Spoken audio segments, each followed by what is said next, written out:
Good morning and welcome to MetrixMedia. This morning we're joined by Lee Dalton. Lee Dalton is the Managing Director of the Telecoms division of LogicaCMG. Lee Dalton has a very interesting background. He's had a lot of experiences that have brought him to the position he's currently holding, and we're pleased to have him here with us this morning. Welcome, Lee, and thank you for joining us. Thank you very much. Tell us a little bit about how you've come to LogicaCMG. Well, my background originally was as a sparky, refitting Navy submarines.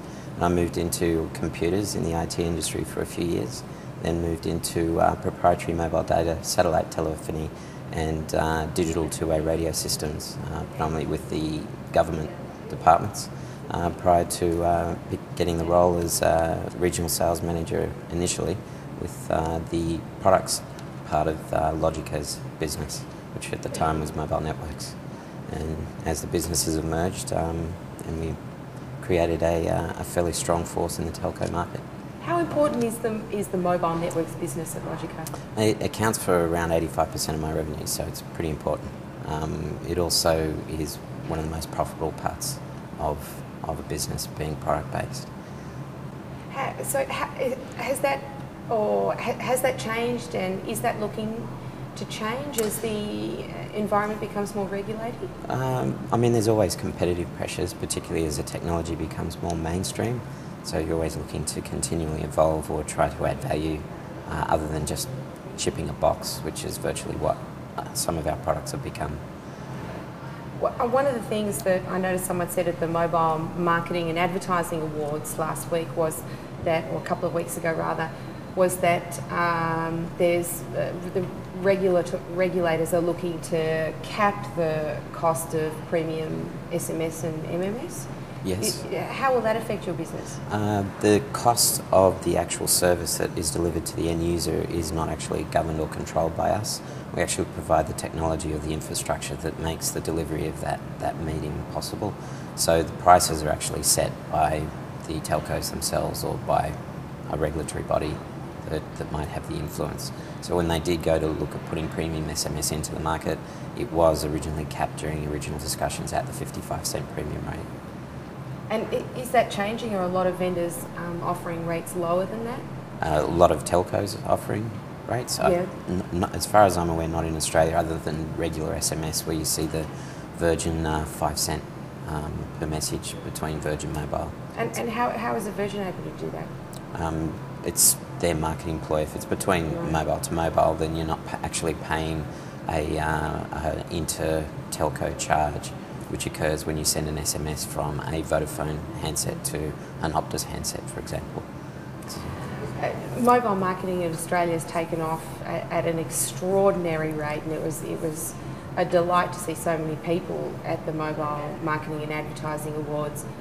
It was also quite surprising that it's grown so quickly in 3 years. Were you surprised at how quickly the audience for the awards has grown? Yes, I was, and I've been more pleased with the mix and probably the level of recognition that it's been getting, because we were involved initially when it started 3 years ago, when Fifth Finger and Claudia Sagrapanti and BT were involved. They needed a little more money to just get the whole program over the line. And I can remember the first event being upstairs in a pub in Pannington, where we crammed about 200 people in there. And you just couldn't hear a thing in there. But then it moved to IMAX in the second year, where we got the format a little bit neater, a little bit sharper, a little bit cleaner, to the one last week, which I thought has probably been the best to date. And we had very good representation. Now having telcos on board, because in the first year the telcos weren't interested in sponsoring anything. Then last year Optus came on board, and it was good to see Optus there again this year. So at least it's creating that recognition across a broader spectrum of the market, whereas typically it's been always just a consumer or business type approach, rather than it being used by companies as a marketing medium. Lee, one of the things that I found about going to the Mobile Marketing and Advertising Awards last week was the amazing number of companies that are involved, and the service providers in getting a solution to air, if you will. How has that affected regulation of the environment? There's so many different bodies involved. Yeah, I mean, we're not involved in regulation, so to say, because we provide the infrastructure and the technology. But what we're actually seeing is where governing bodies come in and start applying regulation, particularly around spamming, which is an issue with email as well. There's a part of our business that we can then work with the operators or the telcos to ensure that they have correct solutions in place to prevent spamming from outside people that hook into a network and then just try and send as many messages as they can before they're picked up and locked out.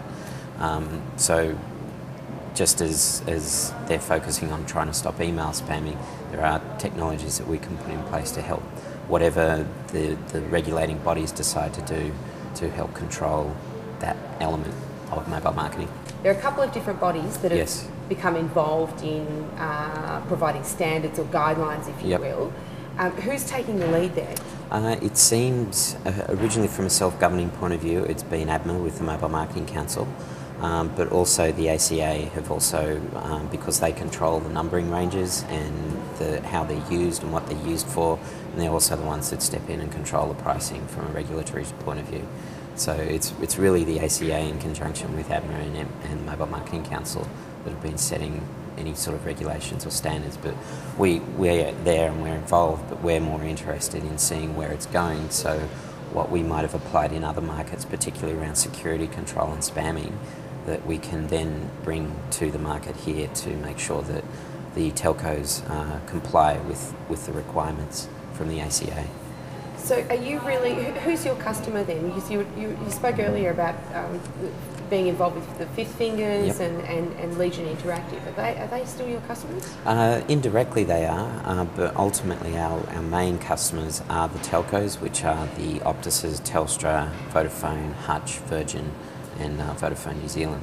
So we provide the infrastructure that allows the messages to be sent from a marketing campaign to the consumer and that consumer to respond back to that particular campaign. So the platform, the SMSC platform, that's sold to the telco, who then has the relationship with the mobile marketing agency. However, where about 3 years ago, when we first became involved with the MMA, we were looking at ways to try and expand or grow, I guess, our presence within a market beyond the traditional just consumer market, which is person to person, and then what the telcos were also focusing on were applications that they could provide to consumers or their customers, and also business applications that could be used for business. Wait, tell us about some of those applications. One of the award winners was the Jetstar buy tickets. Yeah, but that is where they've taken business and married it using advertising and married it with a consumer, whereas 3 years ago they were fairly separate, distinct things. The telcos would try and own all the applications that they would push to a consumer and to business, and they were fairly separate. What we'd seen in other markets, particularly in Europe, where they'd started to use SMS in advertising campaigns. Cadbury's, for example, in conjunction with ourselves at the time, because there was no expertise, created a campaign that had a call to action on the wrappers saying SMS this code to this number, and you would be SMS'd back whether you won a prize or not. Right. And then that was sort of creating a bit of a dialogue with the person, because you were getting instant response back as to whether you were successful or not. And so when that started to take off in Australia, some of the technical challenges about making sure that all the different networks from all the different telcos could link together to provide access to all the consumers was where we stepped in and worked with Fifth Finger on one of the most successful campaigns